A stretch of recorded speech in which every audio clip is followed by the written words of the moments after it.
Excuse me, we reckon we should warn you. If you stay here much longer, you'll find yourself listening to Professor Binns go on about the history of Hogwarts. Which, it should be pointed out, is rather fascinating. One book I highly recommend, which is an absolutely riveting read, is Bathilda Bagshot's Hogwarts... Perhaps another time, Hermione. The point is, Professor Binns is very, very boring, which is understandable, as he's... Dead? Yeah. What one means to say is he's a ghost. Yeah, well, dead, aren't they? Ghosts? Sort of a requirement. They're muggles, Hermione, not morons. I never said they were morons. My own parents happen to be muggles, if you recall, Ronald. Anyway, we thought you might prefer to come with us and see a game of Quidditch. But to get you there, we have to sneak you out the castle, which is where Hermione comes in. All you have to do is meet me in the Room of Requirement. From there, we'll fly you down to the Quidditch pitch. Of course, we'll need a bit of magic. A spell I learned from a world-class Quidditch player. Hermione knows all these spells, you see. Ron, you're making it snow again. Why does that always happen? Hermione, if you would. Meteoro Jinx Canto. She's barking, but she's brilliant. Someone's coming. Remember, the Room of Requirement.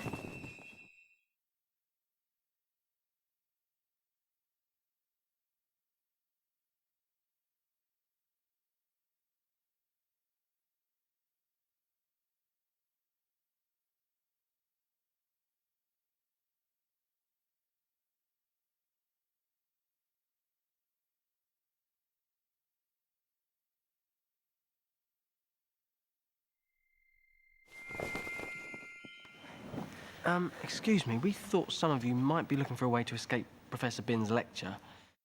If you're not, you're mental. Not that the subject isn't fascinating. Personally, I'd recommend Bathilda Bagshot's Hogwarts: A History. No one else has read that book, Hermione. For your information, it happens to be, by general consensus, the definitive volume on Hogwarts. Also happens to be dead boring. As is Professor Binns. Very boring. And exceptionally dead. He's a ghost. He fell asleep in front of a classroom fire, woke up the next day to teach, and left his body behind. He's still very sound on history, though. And as an added bonus, he can enter the classroom through the blackboard. Anyway, we thought you might rather watch a game of Quidditch than listen to Binns, but we'll have to sneak you out of the castle and down to the pitch, and we reckoned the best way of doing that was to fly you there. All you have to do is follow me to the Room of Requirement, and I'll manage it from there. Of course, we'll need a bit of magic. A charm I learned from a world-class Quidditch player. Hermione's famous for her charms. Did I do that? Yes. Meteoro Jinx Canto. I was just about to do that. Remember, meet Hermione in the Room of Requirement.